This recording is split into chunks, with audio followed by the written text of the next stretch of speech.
Hello everyone and welcome back to Chesterton Road. In this video I'm going to be taking a very run-of-the-mill Hornby tanker wagon, as you see before you, and see if I can turn it into something a little bit more realistic. This model's been around for, it must be 25-30 years now, and you can still buy it now for, I think they're about £7 or £8 new. I got this one off eBay for about £4, I think it was, plus a couple of quid postage. It's not a very detailed model, as you can see, very sort of plasticky, very basic looking, but it's a decent shape, a decent enough looking model for what you pay for it. But yeah, this isn't going to be in any way like an instructional video by any means. Kind of painting and weathering rolling stock is something I've never really dabbled in, so I know very little about what I'm doing. I don't own an airbrush or anything like that, but I thought it'd be interesting to take a cheap model like this and just see what I could turn it into. I'm kind of caught in two minds at the moment, whether to sort of model it into a fairly new condition, but just in a different colour, or whether to just turn it into like a really sort of old, rusted, kind of almost crippled wagon that would just be sort of dumped in a siding. So I've yet to make that decision, but what I'll be doing initially really is just cleaning it up, painting the like the detail on the top, just a different colour, priming the actual sort of body itself, and then deciding what colour to go from there. And then I'll also have a practice at sort of weathering the underframe and painting the wheels and things like that, just to, as I say, to make it a little bit more realistic, and just kind of see what I can come up with before I sort of attempt anything like that on any of my better stock. So what I'll do is I'll get it stripped down, cleaned up, and then prime the parts that need priming, and we'll have a look at it. There. Okay, so that's the wagon stripped down to its component parts. As you can see, there's not an awful lot to it. It's all plastic apart from that one small weight, which sits in the base. I might add a little bit more weight to it, possibly with some ballast, just glue some ballast or something into the two halves of the shell, just to add a little bit more weight. Wheels are plastic, as you can see, so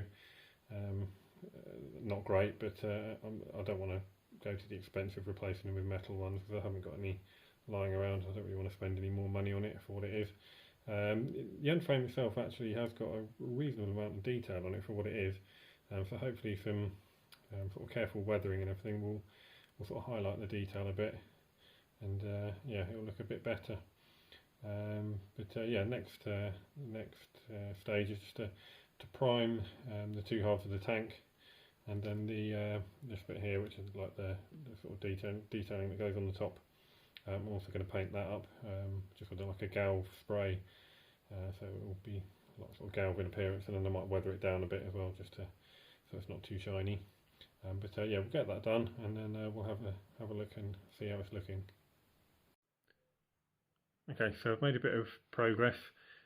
Starting off with the main body. I don't know how well the camera's picking it up. Not very well. There you go. I've just painted the wheels just in a sort of brown rusty colour, just to take away the sort of plasticky appearance of those. And then the buffer shanks I've just painted silver as well, again just to sort of break up the black kind of plastic appearance of it all, so that just looks a little bit better.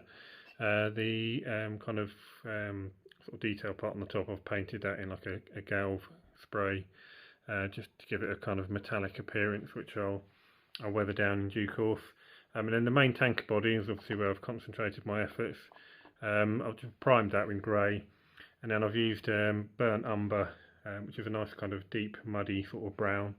I've just applied that using like a small sponge, just to give a fairly sort of uniform coverage, but without it being sort of perfect, which gives quite a nice finish for this kind of application, where it's going to be like a very sort of old, beaten, weathered wagon, where you don't necessarily want a perfect finish. So that's what I've done initially, and then I've allowed it to dry, or to start to dry, for a minute or so. And then I've used a dark rust weathering pigment, which I've then applied using a soft brush and where the paint sort of started to dry in places, you can see it's just kind of given us fairly sort of patchy kind of coverage, but it actually looks quite realistic, I think. So I'm quite pleased with that. There's still a little bit more work to do just to finish that off, but I'm quite happy with how that looks. The next stage will be to start some weathering on the underframe. I've got some oil paints, which I'll show you in a second, which I've just turned up today, which I'm going to try for that. There was a video I saw on YouTube with a technique using those that was used to weather a loco, which looked really good. It was the best weathering I'd seen without an airbrush. Gave really good effect. So I'm going to give that a go on a wagon such as this one. See what results I can get before I start working on any of my proper stock. So yeah, that's the next stage, and we'll crack on with that, and we'll see how we can get it to look.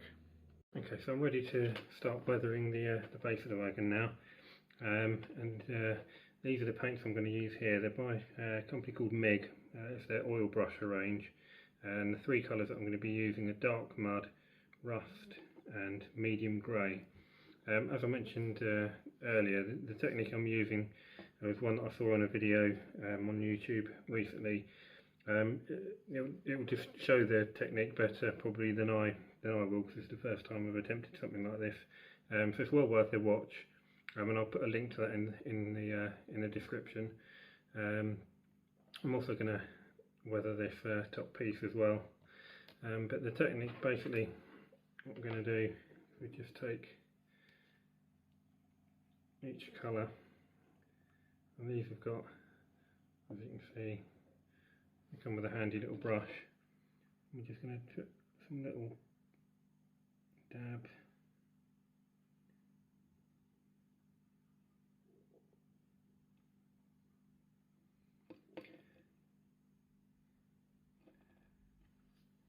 with each colour.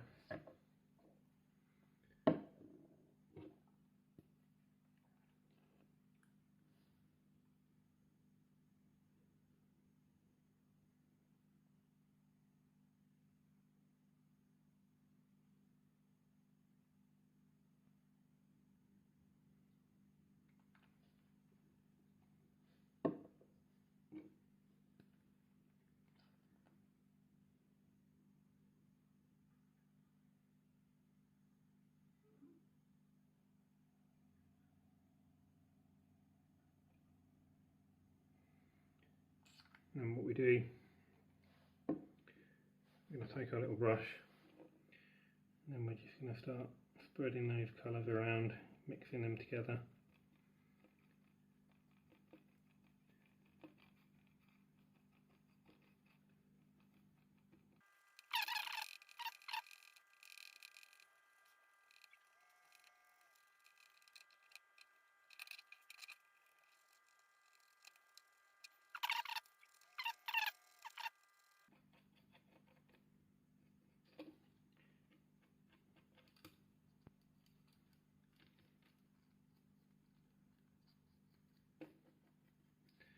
Hopefully you can see, I'm not sure how well the camera's going to pick that up, but we're getting quite a nice kind of dirty kind of browny grey sort of colour, which hopefully will highlight some of the detail that this wagon does have.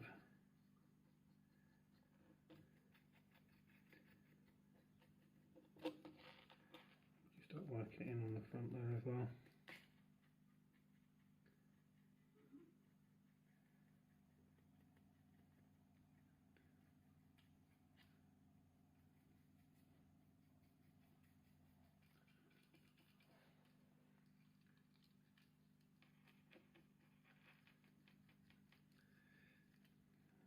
So I'm going to keep working away at that and do the other side, and then we'll come back in a couple of minutes and we'll see how it's looking.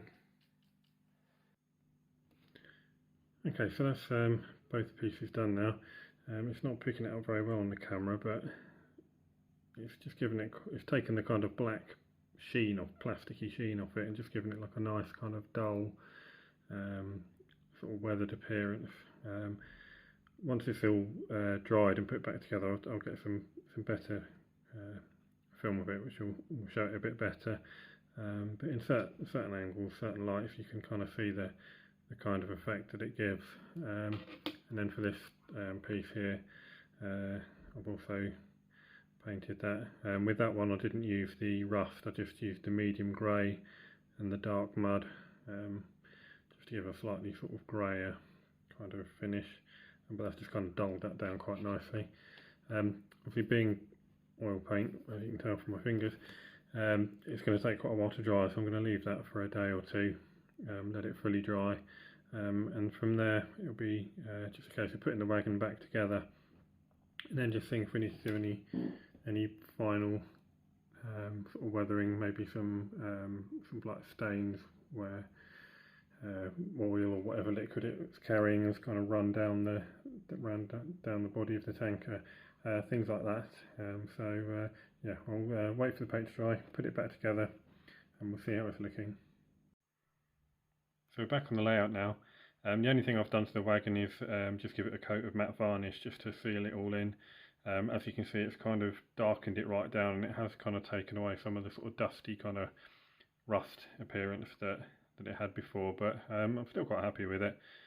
For a first attempt at anything like this, it's not turned out too badly, and I think it looks better than the original wagon. So I'm gonna leave it as it is for now. I might sort of play around with it a little bit more in the future, but for now I'm quite happy. So that's it for this video.